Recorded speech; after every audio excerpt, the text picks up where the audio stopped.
Hello and welcome to 50Fabulous Knits. My name is Pia. I am a Danish knitter currently living in Italy, and I am so happy that you're joining me here today.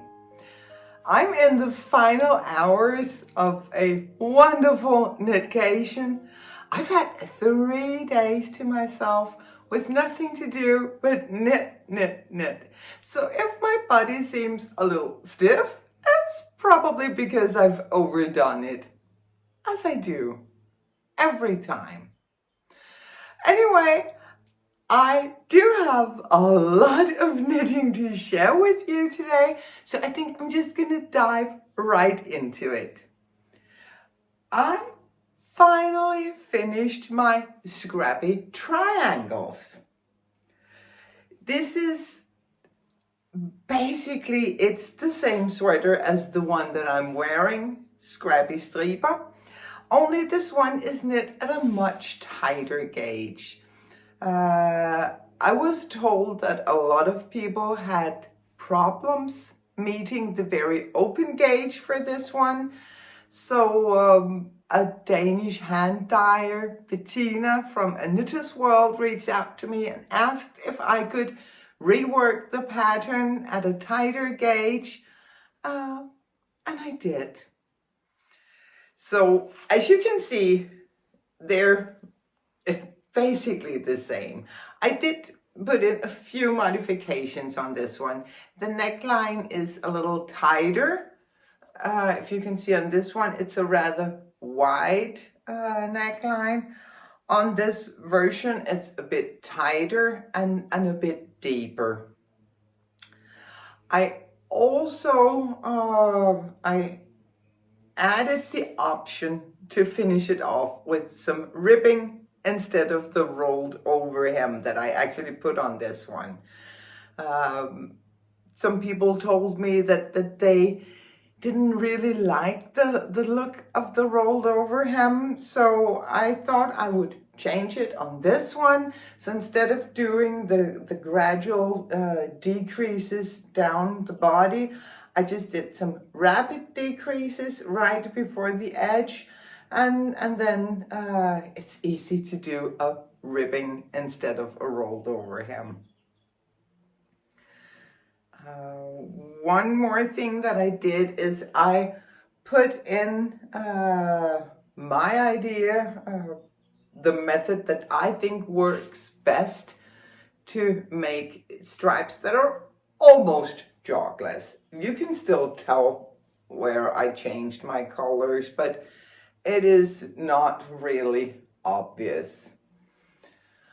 And finally, I added a chart so that you can do little triangles within your stripes.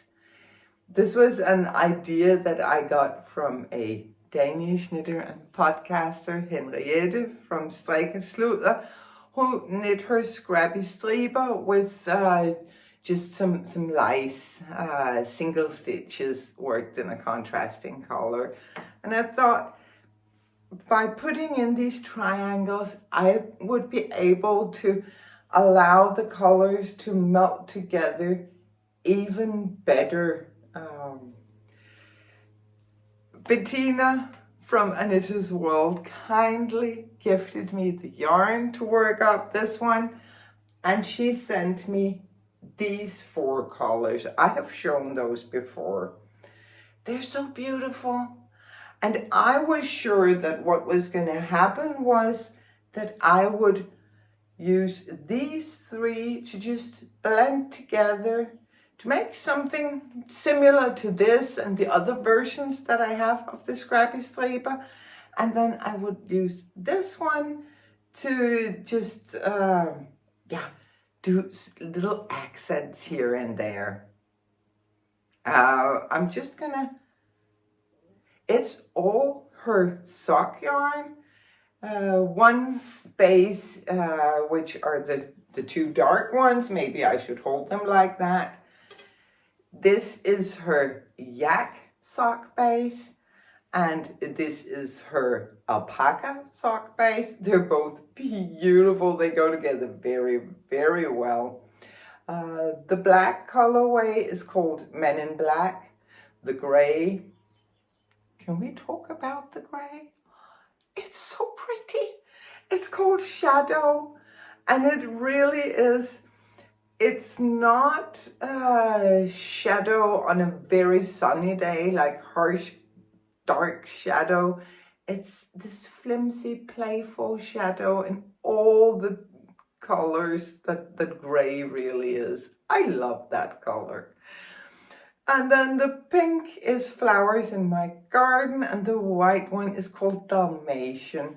It's a very lightly speckled white, which really knits up beautifully.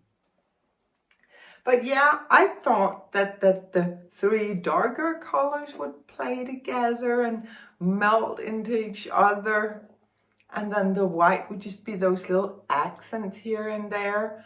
I would use the triangles to really let the colors play with one another. I knit the yoke 3 times, placing the colors differently every time.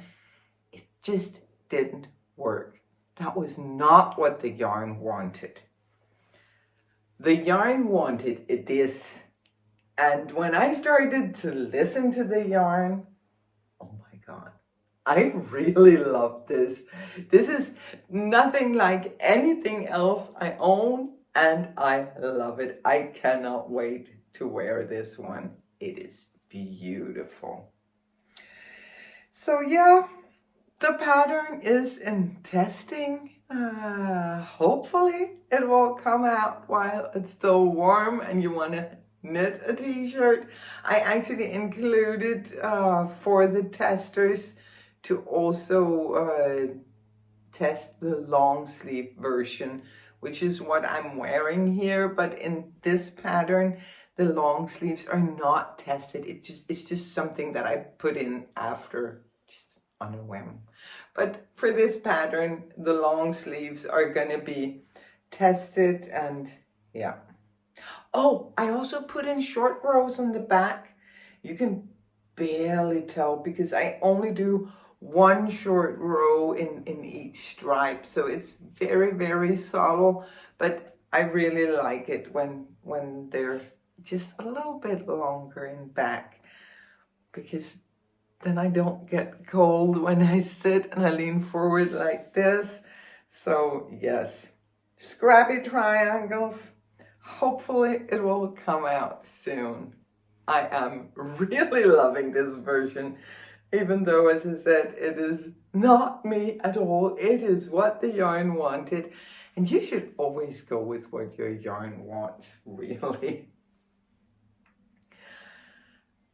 I am so not done with these scrappy stripes and triangles. Not at all. I could really tell that I was not done. And also, I did have quite a few leftovers. So what I have decided to do is I'm going to take all of these, which are different leftovers from all my recent projects, or recent. These two are actually from my Christmas sweater, and yeah, these, you know, this one is from the sweater that I'm wearing. That one is also that. Yeah, there's all kinds of leftovers here. Beautiful hand-dyed yarn. And I'm gonna knit a scrappy shawl. I want to make a shawl, a scrappy shawl, where the body of the shawl has the vertical stripes and then the edging has the horizontal stripes. I think that would be beautiful. So that's definitely on my to knit list, which is pretty long, but still, I'm gonna get there because this just makes my fingers itch. During my knitcation, I also finished something big, like huge, something that I have been knitting on all year. It's my blanket. I'm just gonna see. I cannot show you how big this blanket is, but I can show you the pattern on the blanket. These long triangles worked in long panels that are then crocheted together at the end. This year for Christmas, I had an advent calendar from another Danish hand dyer, Birken Bau. And I was looking at these beautiful, beautiful mini skeins that I would open every day. And I was just, I need to make something special with these. And what I decided to do was, well, make this blanket. I decided to hold all the colors together with one strand of mohair, a sandy beige. I don't even have the colorway here, but it's Drops Kit Silk color number 12, and it is this sandy beige color that just mutes everything and allows these colors to actually work together beautifully. And I also added in some solids, some pinks here and there, just to tone everything down a little. And then, as I said, I worked it as 3 panels of these triangles that are created with short rows, of course. And I have been knitting on those panels and enjoying myself a lot. But I'm not gonna lie, putting in the I-cord edge, I did not enjoy that. I spent all day yesterday working this I-cord edging. And in the beginning, it was fun because I could go like, oh, hello, you were a beautiful color. I remember knitting with you, and hey, hello. But at some point, that got old. But I was determined that I wanted to finish the blanket now. So I kept on knitting for the entire day. If you look closer at this I-cord, you can see that the colors from the triangles actually peek out in the edging here. I wanted a single color edging, but I still wanted the colors of the blanket to be part of it. I need words. I haven't spoken for 3 days. Is that my excuse? But anyway, I was experimenting and I found out that if I, instead of picking up all the stitches to work the I-cord, if I just inserted my needle directly into where I would pick up a stitch and work that as the final stitch on the I-cord, then the colors would show up in the I-cord edging. So yeah, that was fun. One thing I didn't do was, of course, weaving in my ends. Because how could I? I had been working on this for a full day.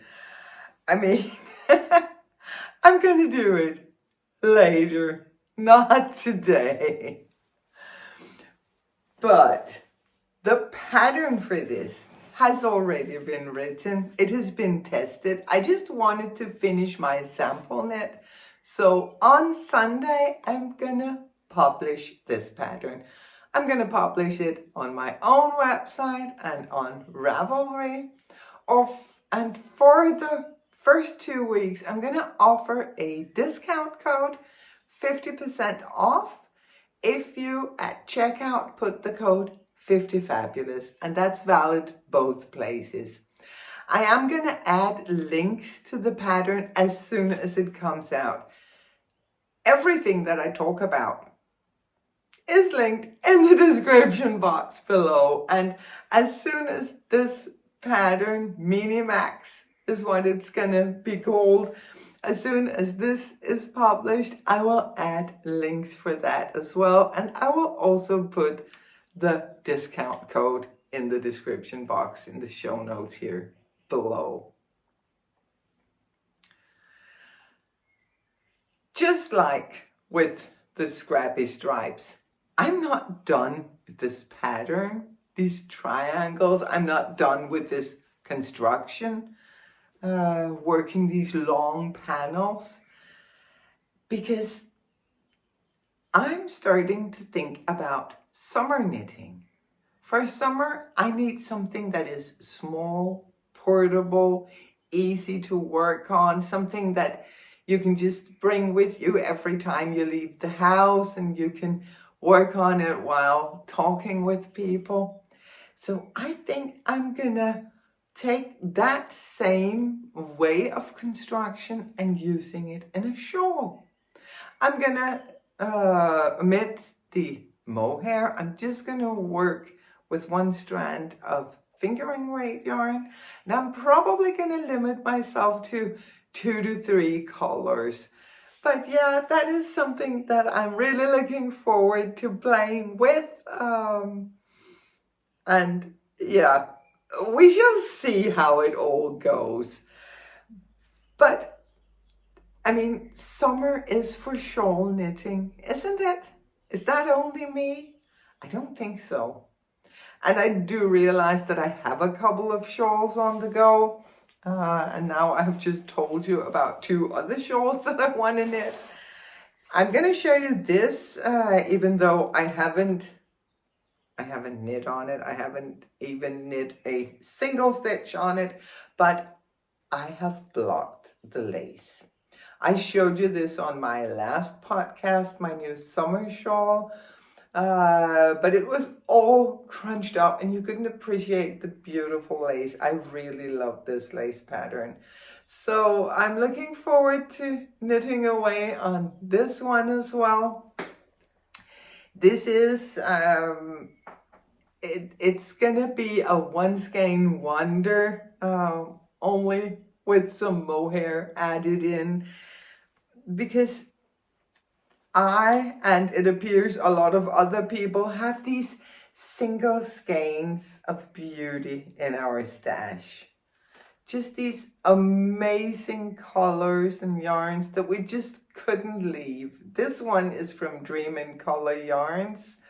Let me see if I still have here. It is called Billowy, and it's their Jilly base. And it's just so pretty, and I didn't know how to use it so that I would be able to appreciate the beauty. But I think it's going to be perfect in this shawl. But yeah, I'm going to work on that one and show it again when it actually merits showing here. I have worked on a couple of other things. A week ago, I received this beautiful yarn in the mail. It is 50% baby alpaca, 25% linen, and 25% silk. Just look how drapey and soft and wonderful it is. It is from the Danish hand dyer by Killerek. She kindly gifted me 3 skeins of this in the colorway Silver Fox, which I'm loving this. And it was just calling out to me, make me into a summer top. And I was more than happy to do that. So I wound up the yarn and I started knitting. And it was, wow, it was one of those rare occasions where everything just fell into place. And I was working this beautiful summer top with little bees crawling down your neck and a zigzag ribbing. And I was loving every stitch. And then a couple of days ago, I threw it in a basket to take it outside. I didn't put it in a project bag. I just threw it in the basket because I was just going outside for a little while.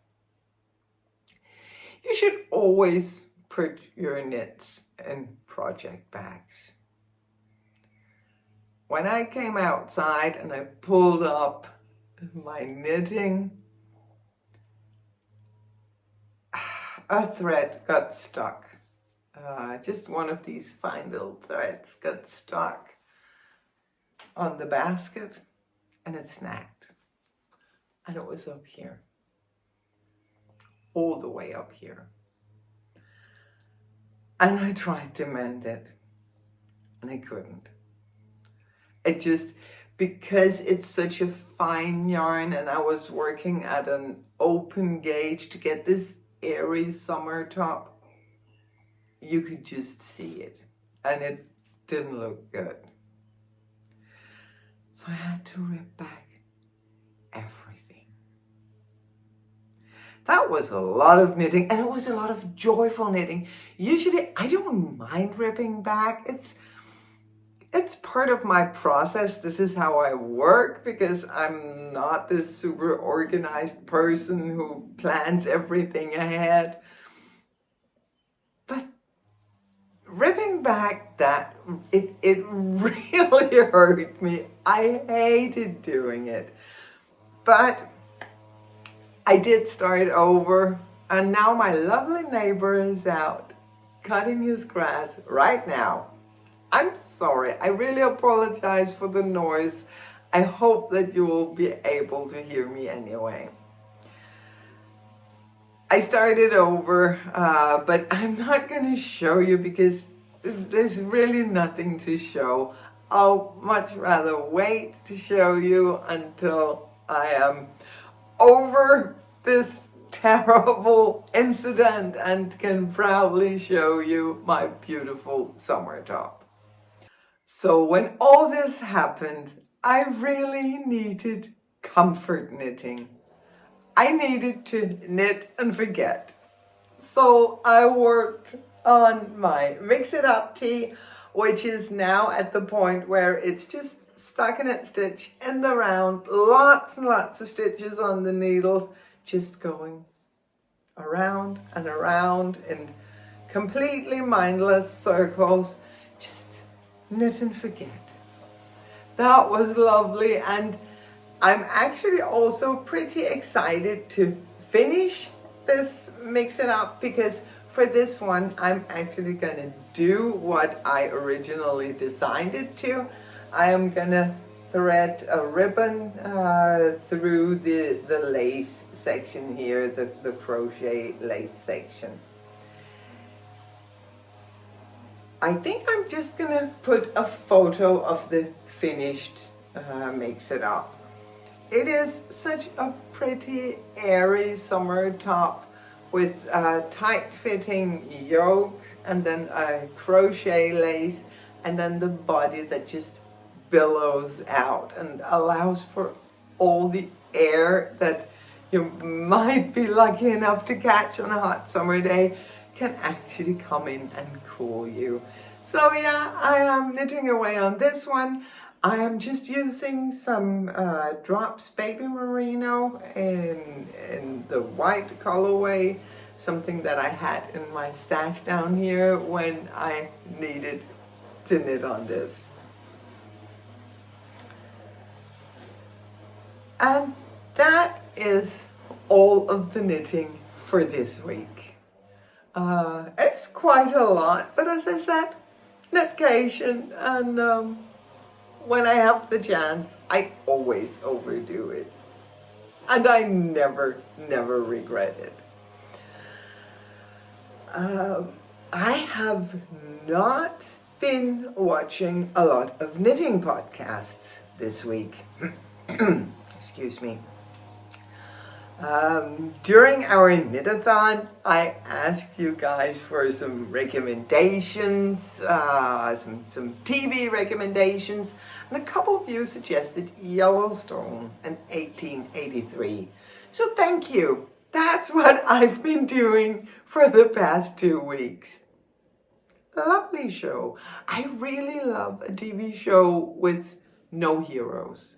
Everyone is just a horrible person sometimes, and a lovely person at other times. I am thoroughly enjoying those 2 shows, but I'm also starting to miss my knitting podcasts. I have been watching a few of the Danish podcasts, but I have Caddy Jack's Knits, I have Wool and Vine, I have Needles at the Ready, I have The Meaningful Stitch. All of those I haven't watched. And all this is actually to say that I, again this week, have a podcast recommendation for you. Last time I recorded, I told you that I wanted to recommend some of the smaller podcasts that I enjoy, so that you can go take a look and see if you're gonna enjoy them too. This week, I'm gonna recommend to you a podcast that one of you lovely viewers actually recommended to me. It is Martina Elisabetta and her beautiful podcast, We Grow Wild. It is such a lovely channel. It is, she has some knitting episodes, and then she has a lot of other beautiful stuff. So yeah, that is a new channel that I have really been enjoying. I was over the moon when I saw that Martina actually knitted my Brise sweater. I was so happy. So yeah, you should definitely go check out We Grow Wild. I am gonna link it in the description box below. It's definitely a podcast worth watching. With this recommendation, I am gonna end things. Thank you so much for watching. Be safe, be well, and happy knitting.